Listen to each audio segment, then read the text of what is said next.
बिस्मिल्लाहिर्रहमानिर्रहीम अस्सलामुअलैकुम। Welcome to my channel conceptual lectures by MSH introduction to physical metallurgy by Avner का आज का हमारा टॉपिक है टेंसाइल टेस्ट। हार्डनेस टेस्ट के बाद टेंसाइल टेस्ट जो से हैं ये फ्रीक्वेंटली परफॉर्म होते हैं।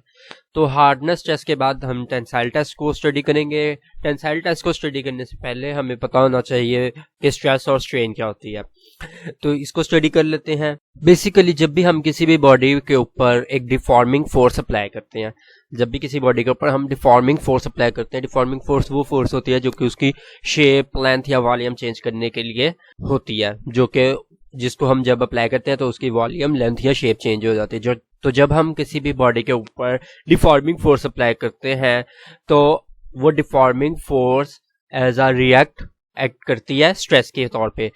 जैसे यहाँ पे लिखा हुआ है कि जब भी हम किसी बॉडी के ऊपर एक एक्सटर्नल फोर्स अप्लाई करते हैं तो वो एक्सटर्नल फोर्स जो सी है वो उसकी शेप, साइज या वॉल्यूम चेंज करने की कोशिश करती है।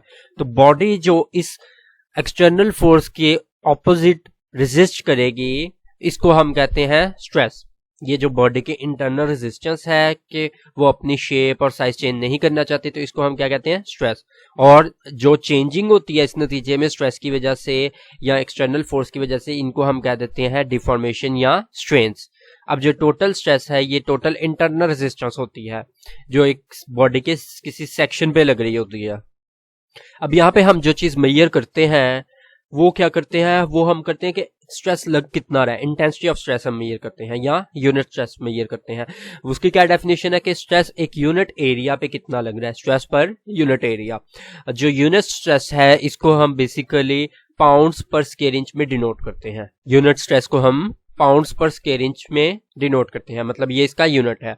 और एक्सियल टेंसाइल या कंप्रेसिव लोड के लिए इसको हम load per unit area calculate करते हैं। मतलब जब भी किसी बॉडी पे एक्सियल लोड लग रहा होता है, चाहे वो टेंसाइल हो या कंप्रेसिव हो, तो उसको हम कैलकुलेट करने के लिए लोड पर यूनिट एरिया इस्तेमाल करते हैं। अब जो टोटल डिफॉर्मेशन है या टोटल स्ट्रेन है किसी भी डायरेक्शन में, वो क्या होती है, total change in the dimension of the body. उसका जो भी बॉडी में टोटल चेंज आ रहा है उस डायरेक्शन में, उसको हम टोटल स्ट्रेन कह देते हैं। यूनिट स्ट्रेन वो स्ट्रेन है जो कि एक यूनिट लेंथ पे एक्ट कर रहा होता है उस डायरेक्शन में। अब हम पढ़ते हैं टेंसाइल टेस्ट। टेंसाइल टेस्ट क्या है? हार्डनेस टेस्ट के बाद टेंसाइल टेस्ट जो सा है मोस्ट फ्रिक्वेंटली मैंने आपको बताया कि हम परफॉर्म करते हैं ताकि हम उसकी मैकेनिकल प्रॉपर्टीज को डिटरमिन कर सकें। अब इसमें हमने करना क्या है, एक प्रिपेयर्ड सैंपल को हमने टेस्टिंग मशीन के हेड्स में रख देना है और फिर हमने एक एक्सियल लोड अप्लाई करना है सैंपल के ऊपर। अब वो एक्सियल लोड हम हाइड्रोलिक लीवर या मैकेनिकल लीवर लोडिंग सिस्टम के जरिए अप्लाई कर सकते हैं। अब फोर्स जितनी लग रही होगी वो डायल पे हमें इंडिकेट हो जाएगी। अगर तो हमें अब ओरिजिनल क्रॉस सेक्शनल एरिया पता होगा ना, तो हम स्ट्रेस उसका जो सा है वो किसी भी लोड पे हम कैलकुलेट कर सकते हैं, इतने लोड पे कितना स्ट्रेस प्रोड्यूस हो रहा है। और जो डिफॉर्मेशन है या स्ट्रेन है वो भी हम फिक्स लेंथ के साथ हम कैलकुलेट कर सकते हैं। अब फिक्स लेंथ जो होती है वो हमारी 2 इंच होती है यूजुअली, और उसके जरिए फिर हम डायल गेज के जरिए, जिसको हम एक्सटेंसोमीटर कहते हैं, उसके जरिए हम डिफॉर्मेशन या स्ट्रेन को मेजर कर सकते हैं। इसके बाद आता है यूनिट स्ट्रेन। यूनिट स्ट्रेन को हमने कैसे मेजर करना है, हमने जो मेजर्ड इलोंगेशन है ना, ये इलोंगेशन जो हमने मेजर किया उसको हमने डिवाइड कर देना गेज लेंथ के जरिए, तो उससे हमें पता चल जाएगी यूनिट स्ट्रेन। और इसी तरह इलेक्ट्रिकल स्ट्रेन गेज जो है वो भी हम इस्तेमाल कर सकते हैं टोटल स्ट्रेन मेजर करने के लिए।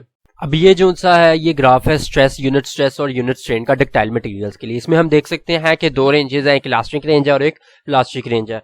प्लास्टिक रेंज इसकी बहुत ज्यादा होती है। अगर हम बात करें ब्रिटल मटेरियल की, तो ब्रिटल मटेरियल का यूनिट स्ट्रेस स्ट्रेन ग्राफ जो है वो ये होता है। अब इसमें आप देख सकते हैं कि आपको प्लास्टिक रेंज शो नहीं हो रही, मतलब इसमें प्लास्टिक डिफॉर्मेशन नहीं होती। इसके बाद हम नेक्स्ट वीडियो में टेंसाइल प्रॉपर्टीज को डिस्कस करेंगे। उससे पहले अगर आपने मेरा चैनल सब्सक्राइब नहीं किया तो इसको लाजमी सब्सक्राइब कर लें और वीडियो को लाइक शेयर कर दिया करें। Thank you so much.